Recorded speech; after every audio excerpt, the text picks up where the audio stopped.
Hello students, આપણે last લેક્ચરમાં સાઇટોપ્લાઝમિક membrane વિશે વાત કરી હતી. તેમાં આપણે વાત કરી હતી કે ભાઈ એક સેલ વોલ અને જે અંદરનું સાઇટોપ્લાઝમિક મીડિયમ છે એની વચ્ચેનું એક બેરિયર છે કે એક મેમ્બ્રેન છે.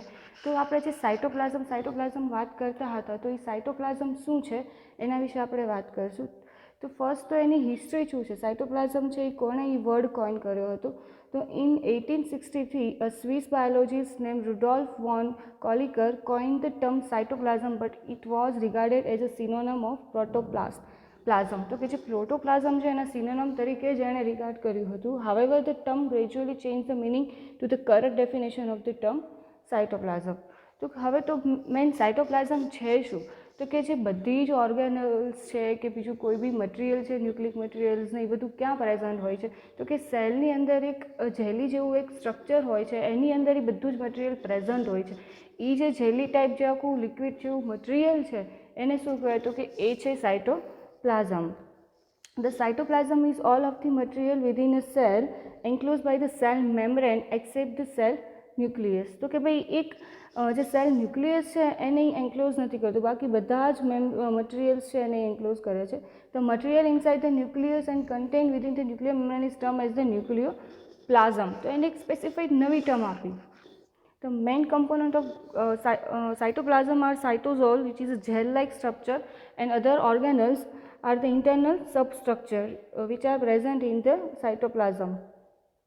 The cytoplasm is about 80% water and usually colorless.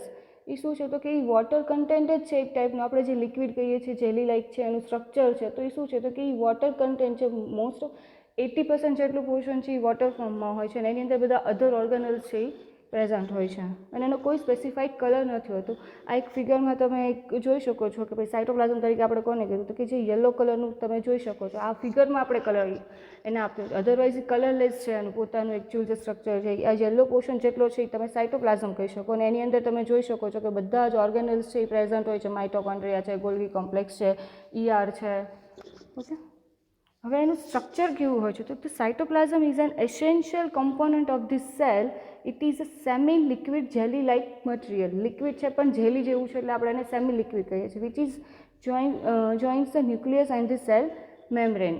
In the cell, the cytoplasm is embedded while the other cell organelles such as endoplasmic reticulum, mitochondria, ribosomes, vacuoles, etc. are all suspended within it. કે બધી જ ઓર્ગેનલ્સ ની અંદર suspended હોય છે. The flow of cytoplasmic components play an important role in many cellular functions which are dependent on the permeability of the cytoplasm. કે હવે બધા જ કમ્પોનન્ટ પ્રેઝન્ટ છે તો એનું સ્પેસિફાઈડ ફંક્શન હશે, એ જો આમાં પ્રેઝન્ટ હશે તો થશે. અને જે એની પરમિએબિલિટી છે સાઇટોપ્લાઝમની, એના પર એ ફંક્શન એની બધું જે ઓર્ગેનલ્સ છે એના ઉપર ડિપેન્ડ કરતું હોય છે. The three major elements of the cytoplasm are the cytosol, organelles and the inclusions body. તો હવે સાઇટોસોલ શું છે, તો સાઇટોસોલ is the portion of the cytoplasm not contained within the membrane bound organelles. કે એ જે આખું જે ઓર્ગેનલ્સ હોય એનાથી બાઉન્ડેડ નથી હોતું. The cytosol make up about the 70% of the cell volume and is a complex mixture of cytoskeleton, filaments and dissolved molecules and the water.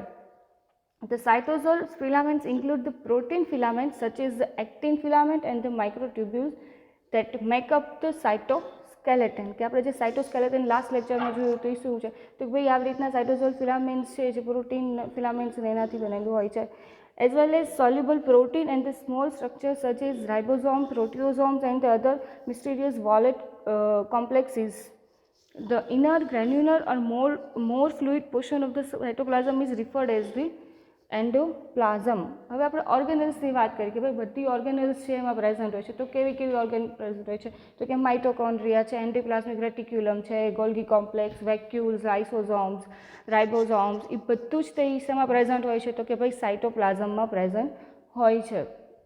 હવે ઓર્ગેનલ્સ છે એ શું, તો ભાઈ એક લિટલ ઓર્ગન છે કે એના જ બધા ફંક્શન છે, એની લીધે એટીપી જનરેશન થતું હોય છે, કે ફોટોસિન્થેસિસ થતું હોય છે, કે અધર કોઈ બી મેટાબોલિક એક્ટિવિટીઝ છે એ થતી હોય છે. કોના થ્રુ, તો કે ઓર્ગેનલ્સ થ્રુ. અને ઓર્ગેનલ્સ ક્યાં પ્રેઝન્ટ હોય છે, તો કે સાઇટોપ્લાઝમમાં પ્રેઝન્ટ હોય છે. હવે સાઇટોપ્લાઝમિક ઇન્ક્લુઝન, કે ભાઈ જે એને ઇન્ક્લુઝન બોડી તરીકે પણ કહેવામાં આવે છે, એ પણ એક આનો પોર્શન છે. તેમાં ઘણી બધી ઇન્ક્લુઝન આવતી હોય છે. ગેસ વેક્યુલ્સ હોય છે, લિપિડ વેક્યુલ્સ હોય છે, એ બધી હોય છે. એ આપણે નેક્સ્ટ લેક્ચરમાં ડિટેલમાં એનું સ્ટડી કરીશું કે કઈ કઈ ટાઈપની વેક્યુલ્સ છે એ પ્રેઝન્ટ હોય છે સાઇટોપ્લાઝમમાં, બરાબર. જો આ ફિગરમાં પણ તમે જોઈ શકો છો બેક્ટેરિયાની કે ભાઈ બ્લુ કલરનો પોર્શન છે એ શું, તો કે ભાઈ સાઇટોપ્લાઝમ છે એ ઇન્ડિકેટ કરે છે. એ કઈ રીતનું હોય છે તો કે ભાઈ પ્લાઝમા મેમ્બ્રેન છે એની અંદરની સાઈડ આવેલું હોય છે. તમે જો પ્લાઝમા મેમ્બ્રેન, આમાં તમે સ્પેસિફાઈડ પ્લાઝમા મેમ્બ્રેનનું સ્ટ્રક્ચર એ જોઈ શકો છો.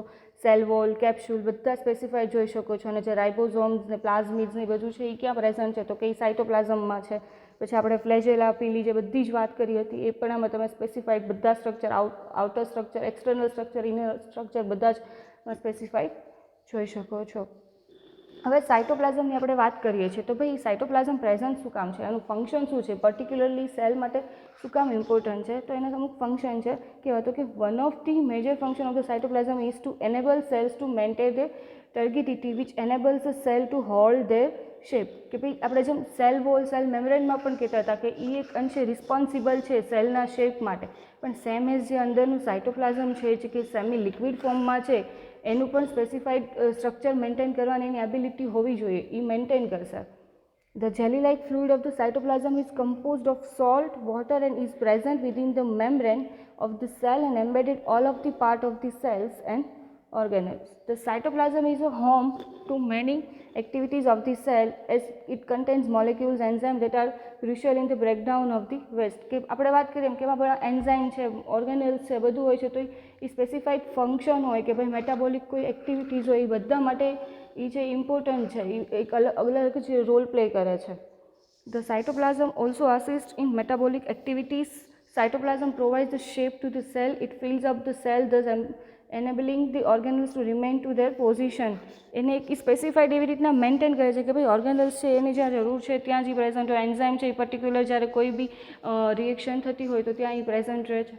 The cells without cytoplasm would deflate and substance will not permeate easily from one of the to the other organelles.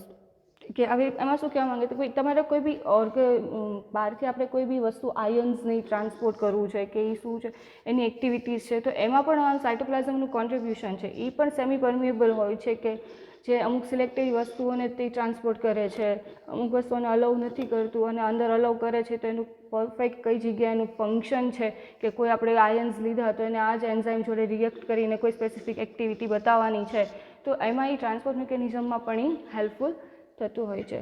સો અહીંયા આપણે સાઇટોપ્લાઝમ છે એ કમ્પ્લીટ કરીએ છીએ. નેક્સ્ટ લેક્ચરમાં આપણે જે વાત કરી કે ભાઈ સાઇટોપ્લાઝમ ઇન્ક્લુઝન બોડીઝ છે એની આપણે ડિટેલમાં વાત કરીશું.